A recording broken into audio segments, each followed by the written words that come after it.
What's going on, everyone? Welcome back to GEA Fan TV. We are here today to preview the National League. Of course, it kicks off next weekend, just a week away.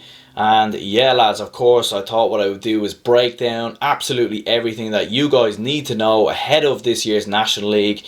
And yeah, of course, we will be running through absolutely everything: promotions, relegations, key players to watch out for.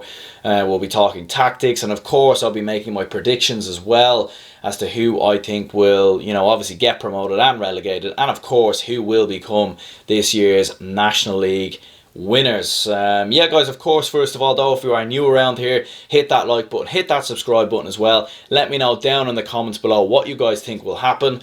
And yeah, without further ado, let's jump straight into it.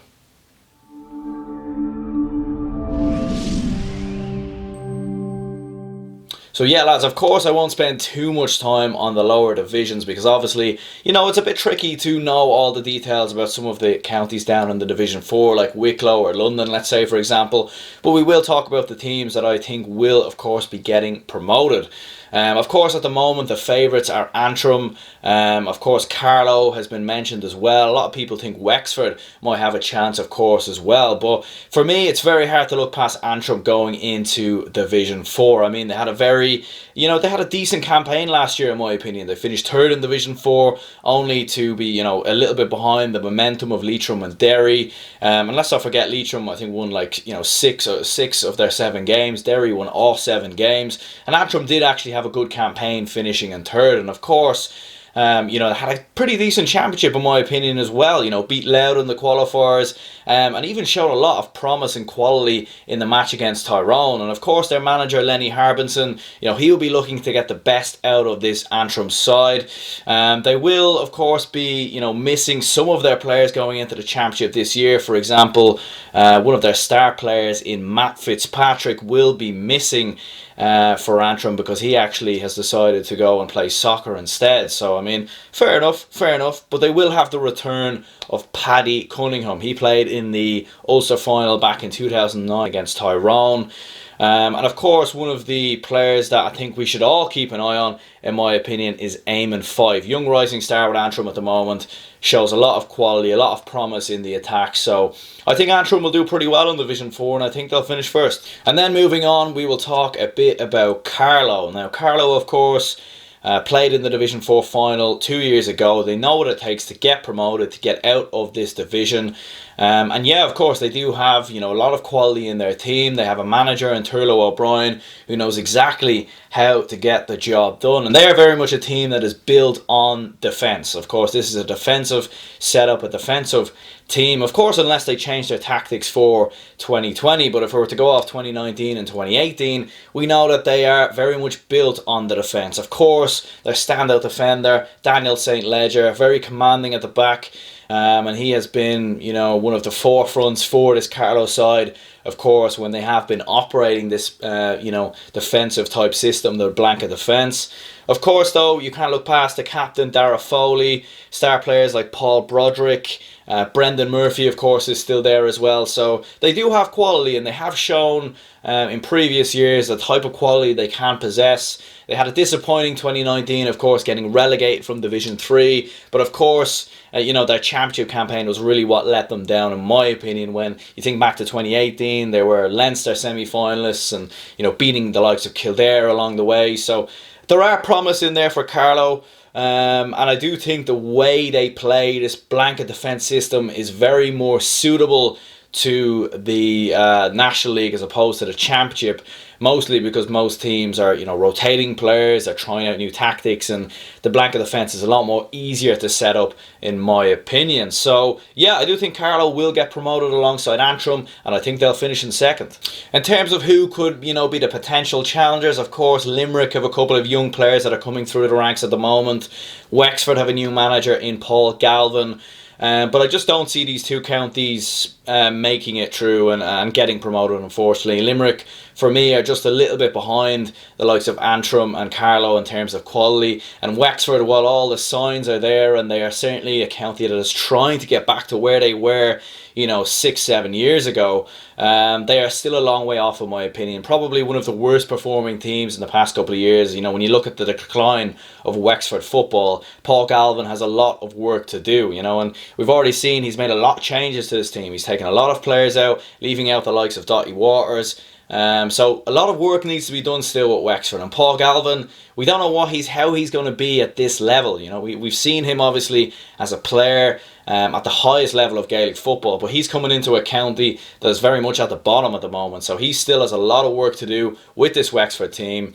So yeah, I do think they will miss out, and I think Limerick will miss out as well. And then moving on, of course, lads, to Division 3. Now Division 3 is a very interesting division because of course you have a team like Cork in there who were in the Super 8s last year, but then of course you have a side like Leitrim who of course are one of the stories of 2019 getting to getting promotion from Division 4. And of course we will start off talking about Division 3 in Leitrim, and to be perfectly honest, lads, it's not looking too good for Leitrim coming into this division. Had a lot of players that have left the team. For example, Emlyn Mulligan has been left out, and Terry Hyland really has a lot of work to do if he wants to get the absolute best out of this Leitrim team. Shane Moran, of course, was the Leitrim Player of the Year last year.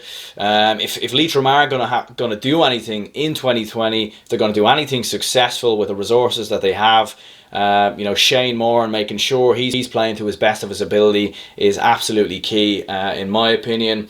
And of course they rotated their squad a lot in pre-season. We've seen some very abject performances. They conceded 7 goals against Roscommon, and I think their fixture list is going to be very against them as well. They have 3 home games, which is against Cork, Offaly and Tipperary. Of course, Leitrim being just such a small county and not having the resources that all of the other counties have, they are always going to be at a disadvantage. So unfortunately for me, I think Leitrim will finish bottom and finish 8th and get relegated. Now in terms of who's going to join them in 7th, I mean, this is a difficult one, to be perfectly honest, because I think you could make some reasoning into into a couple of different counties. I mean, first of all, you could look at Offaly, of course, who only avoided relegation last season by the skin of their teeth. And coming into making this video, guys, I'm perfectly honest, I was very convinced that I was going to put Offaly in those relegation places, but as I kind of looked more into it, Offaly are looking pretty good at the moment. They've brought through some new young players, Bernard Allen, Cian Farrell. You've got some good players in there like Jordan Hayes, Conor McNamee. Offaly are a team that have brought in some more players this year that they didn't have last year. And they've also looked pretty good in pre-season, in my opinion, as well. Of course, though, you do also have Tipperary, who, are going to be going through an absolute transition. New manager in David Power, a new era for Tipperary football after, of course, the era of the previous manager where they, reached an All-Ireland semi-final.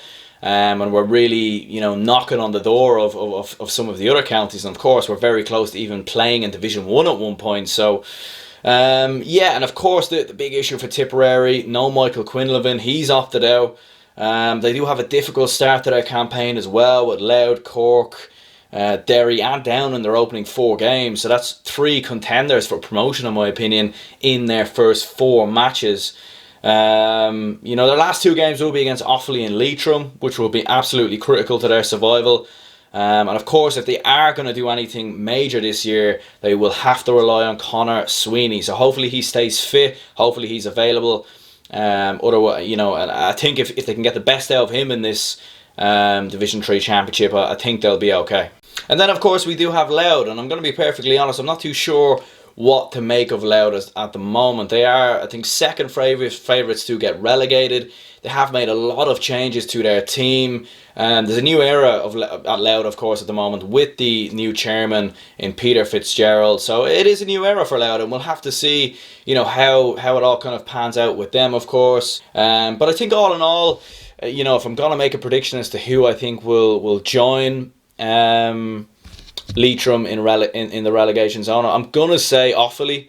Although Offaly are showing a lot of promise with some of the young players and some of the momentum, I'm just not too sure they'll have the quality, and I think Louth and Tipperary will just have a bit more. I think Tipperary will be fine. Between Louth and Offaly, I'm not sure, but I think it will just... I just have a sneaky feeling it will be Offaly, in my opinion, and Louth will just manage to get away. I think Louth's fixture list is a little bit kinder to them. But yeah, in terms of who could go down, this could be a very difficult one to call. But I do think it will be Louth, or I do think it will be Leitrim, and of course Offaly, who will get relegated. And then, of course, guys, we will talk a bit about, of course, the fight for promotion in Division 3. We will start, of course, by talking about Down, though. And Down at the moment, of course, as we said before, a lot of young players coming through the ranks at the moment. They are a county that is, certainly on the rise.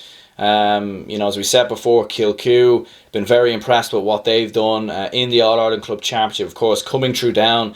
Then, of course, winning the Ulster Club Championship, and, of course, beating Ballyboden St Enda's. They look very impressive in that game. So there's no doubt that some of those players will play for Down in their championship campaign.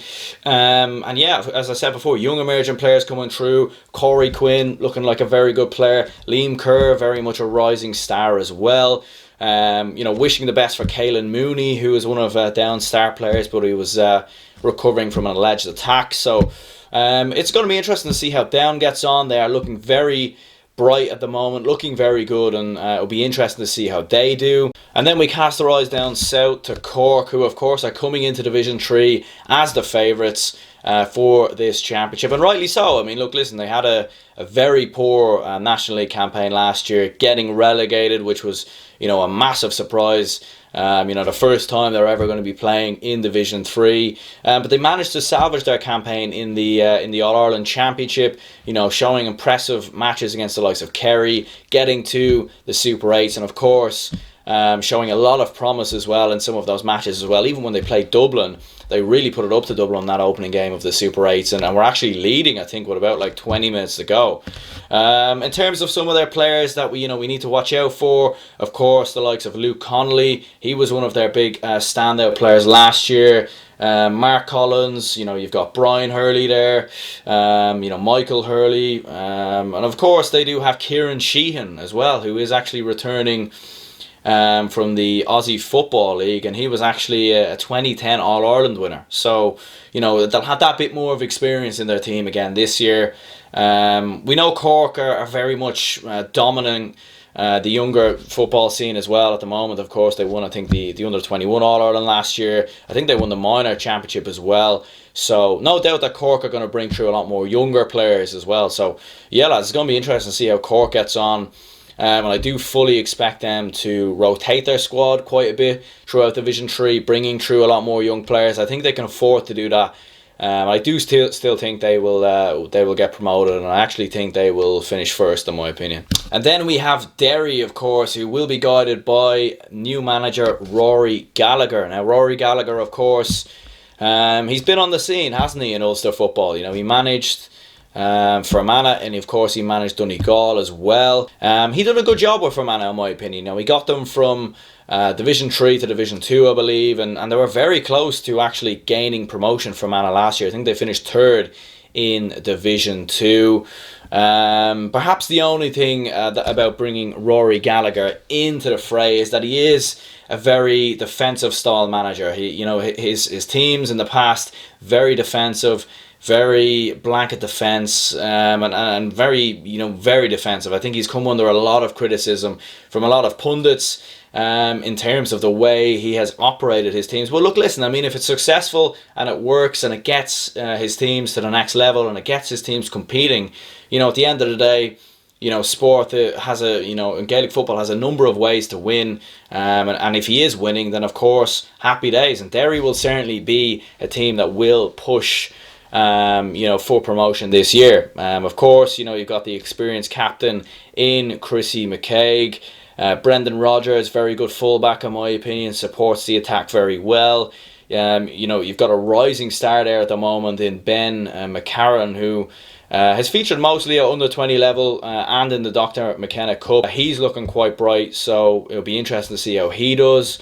And of course Shane McGuigan as well. So Rory Gallagher will have a lot of options there at his disposal, you know, in terms of promotion. And I actually think Derry will get promoted alongside Cork.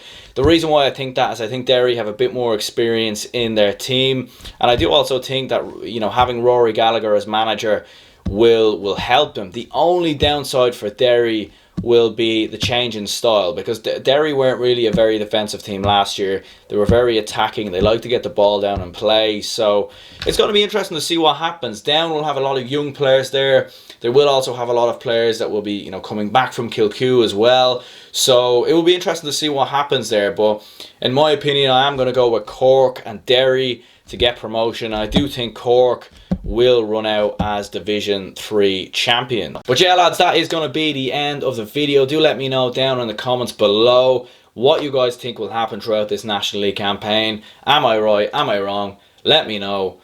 And yeah, lads, I will, you know, of course, be making a number of videos throughout this National League, throughout the championship, absolutely everything. You know it, of course. And yeah, lads, I will catch you all next time.